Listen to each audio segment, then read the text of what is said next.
కుటుంబ సభ్యులందరికీ శుభ సాయంత్రం అండి.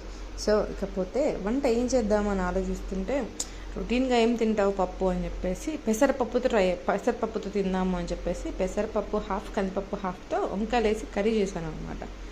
వంకాయల అనేవాళ్ళు కూడా ఉంటారు. చాలా బాగుంటుందండి. వంకాయకి ఒక చరిత్ర ఉంది తెలుసా. దానికంటూ ఒక పాటే రాశారు. అదేం పాట అబ్బా, ఆహా ఏమి రుచి అనగా మై మరచి అనే సాంగే ఉంది తెలుసా.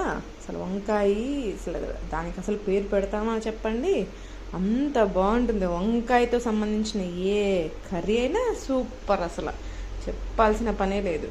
సో వంకాయ పప్పు ఒక్కసారి ట్రై చేయండి. అంటే తెలియని వాళ్ళ కోసం మాత్రమేనండో ఈ వీడియో.